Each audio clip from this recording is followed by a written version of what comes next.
Ladies and gentlemen, it is 11 o'clock on Friday night. We are getting into the alongside night hour. We are going to go back to the cams later on in the show for anybody that wants to call in. We are going to get to Sean Cannon to talk about how to relate to his military friend. Are we ready to bring Christian back on the show? Or get Christian up here? He's online, so I say Let's we call do it. him. So, Kevin, tell us about Christian's role in the film Alongside Night and the significance of his contribution. Because I know that he is going to want to be somewhat humble about his contribution. He played one of the best characters we have, and that is Elliot Vreeland.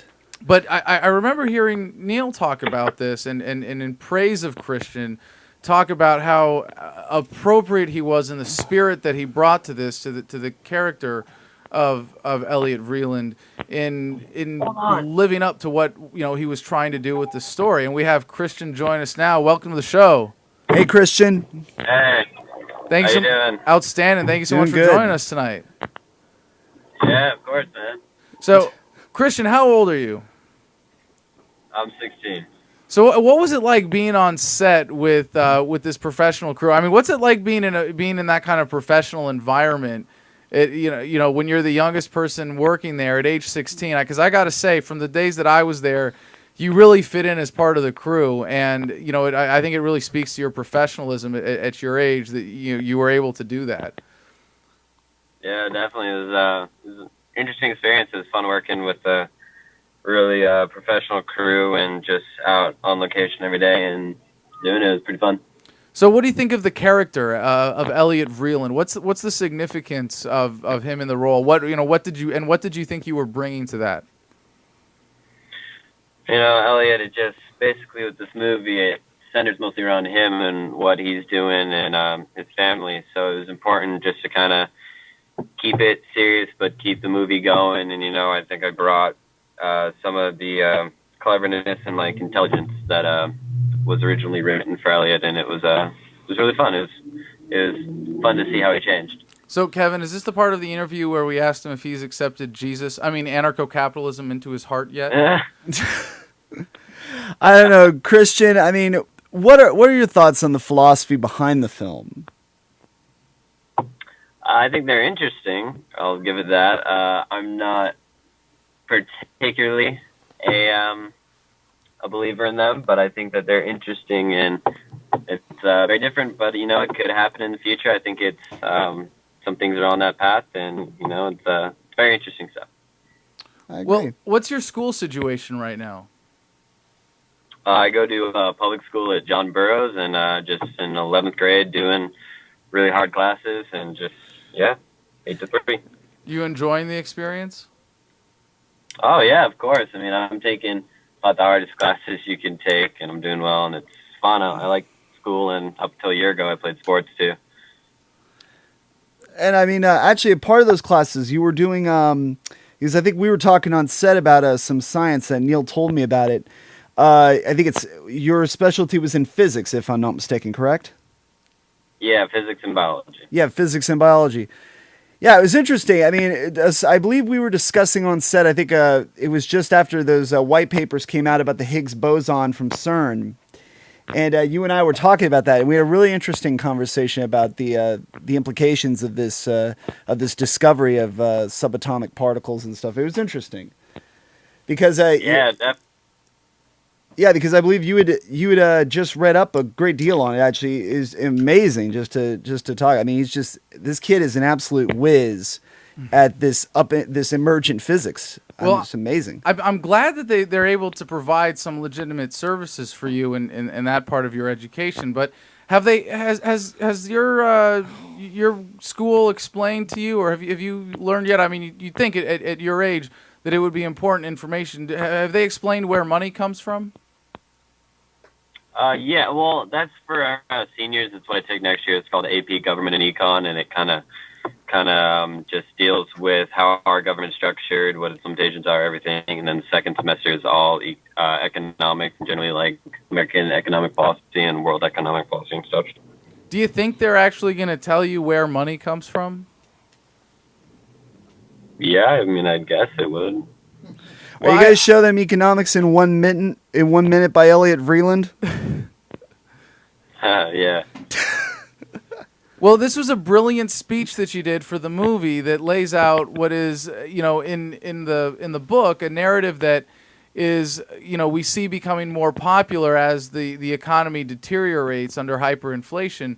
But in the world that we're in today, and of course it is a somewhat futuristic scenario, but in the world that we're in today, to the extent that hyperinflation is not quite here yet, there are people who would rather that those questions not be answered at all, and that perspective is one that is deliberately kept out of the mainstream. I mean, how do you think about that? That if you were to give that presentation that you give in the movie, how far in the future do you think that is? First of all, I mean, if I had to, I'm not particularly saying that I believe that it's ever going to happen, but I would guess maybe 7, 8 years. That's a pretty good guess. That's certainly within what I would consider a reasonable time frame for coming to that kind of economic situation. But do you understand why the perspective that you're sharing in the movie might not be too popular today? That if you did that at a government-run school, that if you were challenging the premise of the Federal Reserve System, that you might be marginalized or downgraded, or you might not be as fortunate to have, as your character does, a teacher who happens to secretly be a member of the revolutionary agorist cadre? I think that would be highly unlikely because, honestly, kids my age today don't even really care much for money or politics. Do you think they should? I mean, yeah, I think as you're approaching 18, you should, considering you will be voting soon. But other than that, I mean, most kids, it's just not concerned. Just getting through high school and doing what you do is the biggest concern. Well, I think that's how most adults look at it too, unfortunately, and that's why we're in this situation. But what do you feel about the fact that when you do turn 18, you are going to inherit $50,000+ as your share of just the federal debt? You are going to be taxed to pay for money that people in your parents' generation voted on for certain spending, or voted on representatives who were going to spend that money. You never had any say in it, and now you are going to be taxed. There's going to be a gun to your head to force you to give up a portion of your income to pay for their, to put it charitably, mistakes. I believe not every generation gets it right, and, we should all really act as a family. I mean, I know if my dad was ever in trouble and I had money to help, I would. And I don't think the government would ever go as far as to put a gun to your head. They might give you a slap on the wrist because you're not paying your share of what it means to be an American. Well, wait. What happens if you don't pay your taxes? I would gladly play it. What happens? You go to jail. Yeah.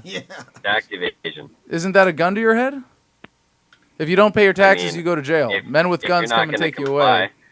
Then, yeah, I mean, if you're planning on not complying with it, then yeah, I mean, I'd guess that you have a gun to your head. But, I mean, I find tax evasion just as stupid and pointless and criminal as, let's say, robbery, I'd say. Wait. So if I don't, you're saying if I don't want to pay for the wars, and if I don't want to pay for the police state, I'm criminal? Yeah, pretty much, because considering that there may come a time in your life and what you believe that you want a war and you think it's worth fighting and you want that war, but not everyone else is going to want that. Who wants that war? So then when they want it, do you want them to just back out, not care for you? Well, let me tell you, man, I'm a combat vet myself. I don't know if, we didn't get into this when we were on set together, but, I was in Fallujah in 2004 with the Marines.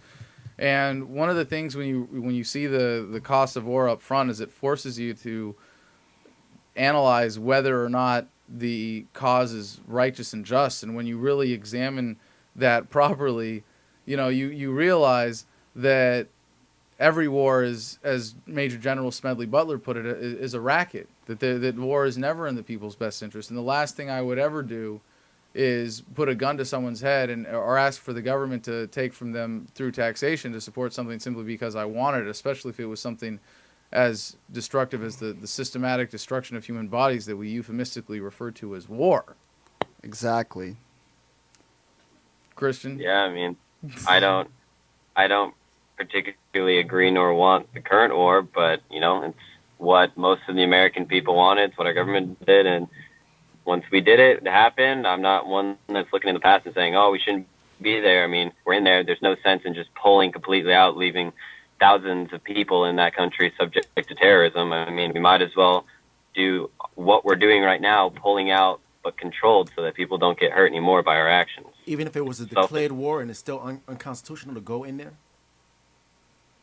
How is it unconstitutional? There was no proper declaration of war through Congress as per the Constitution or constitutional requirement. But let me just ask, because this is a very forward-looking movie alongside Night, and I know that you can at least appreciate the kinds of issues that it's raising and the way that it's looking to the future. What are you hoping to be the impact of this film and your performance in it?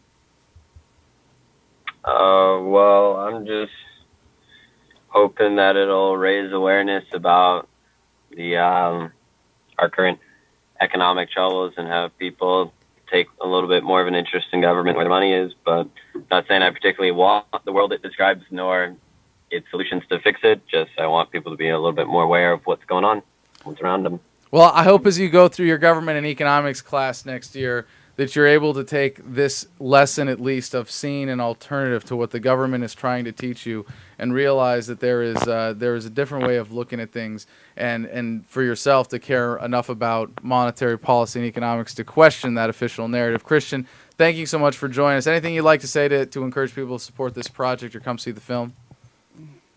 Yeah, come see it. It's going to be a blast. It's really fun. Hey, Christian, you got anything you'd like to plug, man? No, man, I'm good. All right. Thank you so much for joining us, Christian. Really appreciate it. Look forward to seeing the rest of the work of yours in the movie that I didn't get to witness firsthand as it was happening.